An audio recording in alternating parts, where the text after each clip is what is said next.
On this final installment of Project Trace Arounds, we take a look back at where this fine Mercury came from.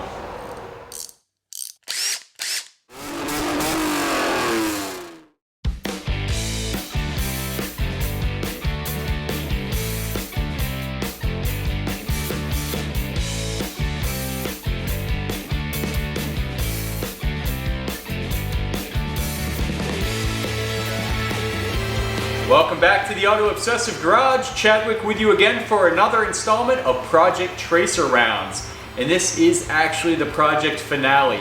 That's right, our little Tracer LTS has run its full life course here in the Auto Obsessive Garage and is ready to be set free into the world. Hold back the tears. But seriously, not as robust as some of the projects that come through the garage. Nonetheless, we did put quite a bit of effort into this Tracer. Whether it be interior cleanup, fixing some missing pieces, doing way too much exterior work, paint, trim, all that kind of fun stuff. But we also fixed some mechanical stuff. So we had a lot of leaks. We had oil leaks, we had coolant leaks, we had fuel leaks, and we fixed all of those things. So that's nice. No longer does it spill any fluids, and no longer does it overheat.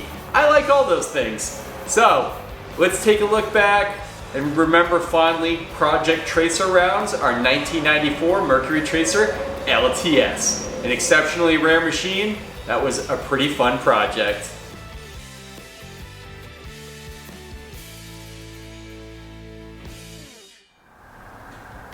Given that mileage, the paint has been shot. You can see here on the hood, completely gone. And not just clear coat, it's just totally burnt up, which is unfortunate. Bumper looks okay in the front.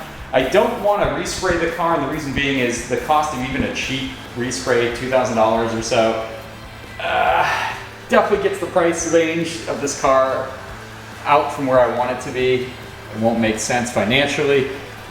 And also, there's all kinds of implications with a cheap paint job. These wheels are in horrible shape, pretty good curb rashing, but just kind of like the show was, they're just really, really dirty. A lot of grain, brake dust and dirt and grime, so they're going to need to be really cleaned. Major dings or dents, which is awesome. Look at the roof is completely dead.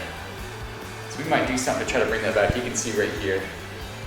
That's what I'm talking about. All this trim will need to be painted too. That's not too hard. Same with the rear deck and spoiler. We're missing the light back here, which we've got that one in the mail at least.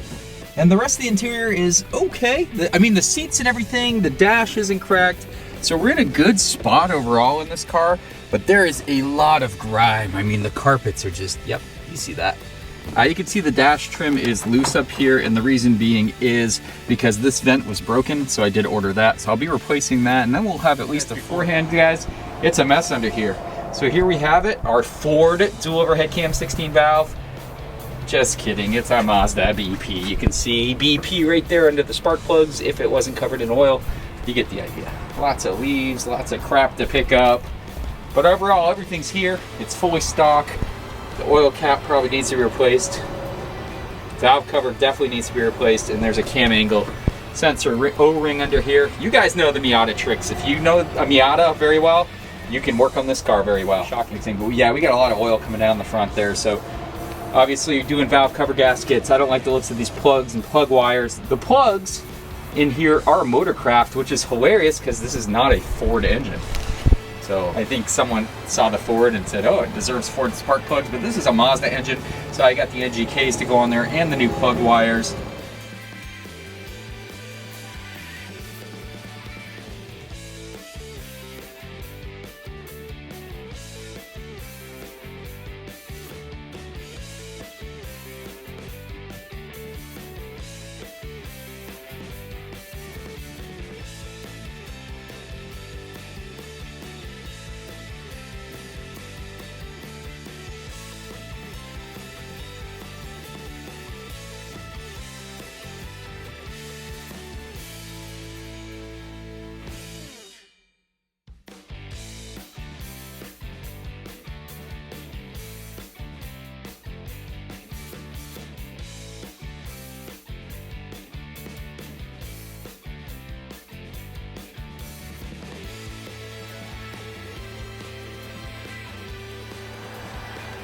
delicious O-ring on.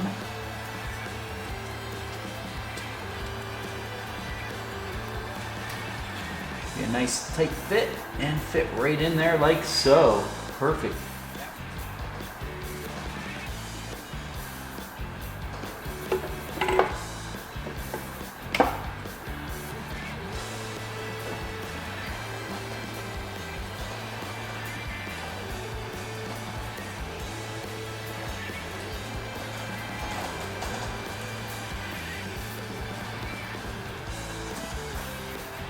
All right.